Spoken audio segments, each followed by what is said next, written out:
दोस्तों बहुत बड़ा अपडेट देना चाहूंगा। 1 नवंबर 2025 से बैंकों के नियम बदल जाएंगे। नया नियम 1 नवंबर 2025 से लागू होने वाला है, तो ध्यान से आप इस वीडियो को अंत तक देखिए और बातों को समझिए कि 1 नवंबर 2025 से क्या कुछ नियम लागू होगा और क्या कुछ बदलाव होने जा रहा है। देखो, जिस तरह से हम लोगों के लिए कानून बनाया जाता है कि जैसा गलती करोगे वैसा सजा पाओगे, या कानून के दायरे में रहकर ही आपको कुछ काम करना है, अगर कानून का उल्लंघन करोगे तो आपके लिए सजा का प्रावधान है। उसी प्रकार से बैंकों के लिए भी कानून बनाया जाता है। जरा सोचिए, अगर बैंकों का कानून नहीं होता तो आज अगर बैंक में पैसा डिपॉजिट करने जाते तो कहता कि बाद में आना, या फिर डिपॉजिट कर लेता तो बाद में अगर लाने जाते तो कहता कि आज नहीं है पैसा, दूसरा दिन आना, और दूसरा दिन भी जाते तो बैंक बंद मिलता तो कभी चालू मिलता। तो इसलिए बैंकों को चलाने के लिए भी कानून की आवश्यकता होती है, और कानून के दायरे में रहकर ही बैंक ग्राहकों को सर्विस देती है, या जो भी चार्जेस वगैरह वो लागू करते हैं वो कानून के दायरे में रहकर ही लागू करते हैं। अगर वो भी कानून का उल्लंघन करे तो उनके लिए भी सजा है।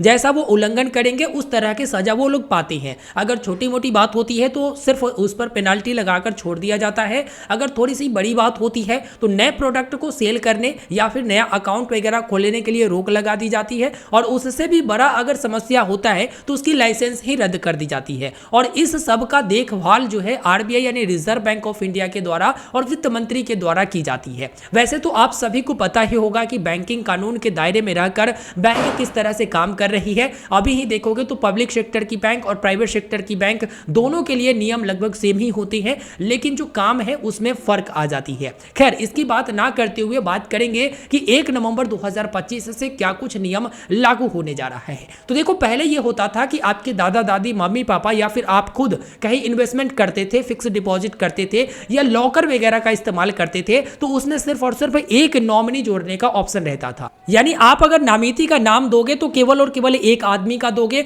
और 100% शेयर उन्हीं को मिलता था। यानी आपके दादा दादी अगर कहीं डिपॉजिट किए हुए हैं और उनका स्वर्गवास हो जाता है, तो अगर वो नॉमिनी में आपका नाम दे दिए हैं तो आप ही उस पैसे को निकाल पाएंगे। अब क्या होगा, 1 नवंबर 2025 से आप 4 नॉमिनी ऐड कर सकते हैं। जो पहले से डिपॉजिट किए हुए हैं उनके लिए भी ये कानून लागू होगा, और जो नया से डिपॉजिट करेंगे उनके लिए भी ये कानून लागू होगा। जो लॉकर वगैरह इस्तेमाल करेंगे या कहीं इन्वेस्टमेंट करते हैं उन पर भी, जहां पर भी नॉमिनी ऐड करने का ऑप्शन आता है, 4 नॉमिनी जोड़ा जा सकता है। अब चारों का जो शेयर रहेगा वो 100% में डिवाइड भी किया जा सकता है। जैसे 10,000 रुपए की डिपॉजिट आप कर रहे हैं तो 10,000 अपने आप में 100% हुआ। अब उस 100% में पहला नॉमिनी को कितना मिलना चाहिए, दूसरा नॉमिनी को कितना मिलना चाहिए, तीसरा नॉमिनी को कितना मिलना चाहिए, चौथे नॉमिनी को कितना मिलना चाहिए, वो आप वहां पर डिसाइड कर सकते हो। अगर आप डिपॉजिट करते हो तो आप डिसाइड करके नॉमिनी ऐड कर सकते हो। जैसे पहला नॉमिनी का अगर 25% मिलता है और आप चाहते हो कि दूसरे नॉमिनी को 50% मिले,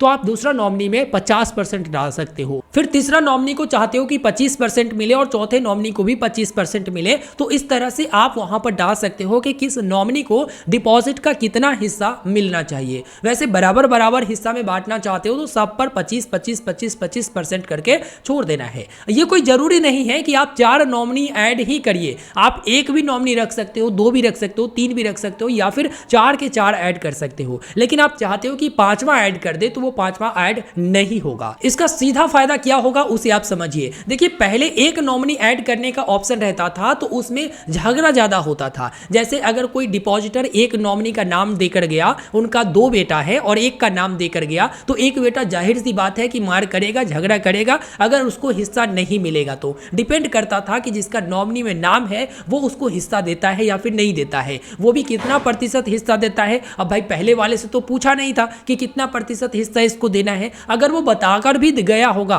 कि नहीं आप 50% ले लेना और उसको 50% दे देना, तो बाद में नहीं देता था, इसलिए झगड़ा होता था। लेकिन अब क्या करेगा, जो डिपॉजिटर है वो खुद डिसाइड करके जाएगा कि हमारा जो 2 नॉमिनी या फिर 3 नॉमिनी या फिर 4 नॉमिनी है उसमें से किसको कितना प्रतिशत मिलना चाहिए। इसके अलावा क्रमिक नॉमिनी जोड़ने का भी ऑप्शन दिया जाएगा, यानी सीरियल वाइज करके नॉमिनी भी जोड़ा जा सकता है, 1 नंबर, 2 नंबर, 3 नंबर, 4 नंबर करके। इसमें यह होगा कि जिनका नाम नॉमिनी में दिया हुआ है और 1 नंबर पर जिनका नाम है उनको पैसा दिया जाएगा। अगर 1 नंबर वाले नॉमिनी का किसी कारण से मृत्यु हो जाती है तो वो हिस्सा 2 नंबर वाले नॉमिनी को मिल जाएगा। फिर 2 नंबर वाले भी अगर मान लो कि खत्म हो गए तो 3 नंबर वाले को मिल जाएगा। तो इस तरह से नॉमिनी जोड़ने का भी ऑप्शन दिया जाएगा। तो आप शेयर के अनुसार से से नॉमिनी जोड़ सकते हो कि कितना प्रतिशत किसको मिलना चाहिए, और ज्यादा से ज्यादा 4 नॉमिनी को जोड़ सकते हो। जो 1 नवंबर 2025 से लागू हो जाएगा, जितने भी बैंक अकाउंट है उसमें भी नॉमिनी जोड़ा जाता है, तो आप वहां पर भी 4 नॉमिनी जोड़ सकते हैं। यहां तक कि आप फिक्स्ड डिपॉजिट किए हुए हैं, म्यूचुअल फंड में इन्वेस्ट किए हैं, लॉकर का इस्तेमाल करते हैं, या जहां भी नॉमिनी जोड़ने का ऑप्शन आएगा यहां पर आप 4 नॉमिनी तक जोड़ सकते हैं। और ये जो बदलाव है 15 अप्रैल 2025 को अधिसूचित किया गया था, जो बदलाव अब लागू होगा 1 नवंबर 2025 से। तो इस वीडियो में कंप्लीट इंफॉर्मेशन मैंने दे दिया है, बिल्कुल आसान भाषा में मैंने आपको समझा दिया है। तो उम्मीद करेंगे आपको ये वीडियो पसंद आया होगा और आपको सारा कुछ समझ में आया होगा। बस आप लोग भी अपना फर्ज निभाते जाइए, वीडियो को लाइक करके अपने दोस्तों तक शेयर करिए। चैनल को अभी तक आपने सब्सक्राइब नहीं किया है तो इसी प्रकार की जानकारी आगे भी आपको मिलता रहेगा, बस आप चैनल को सब्सक्राइब करके जाइएगा। धन्यवाद।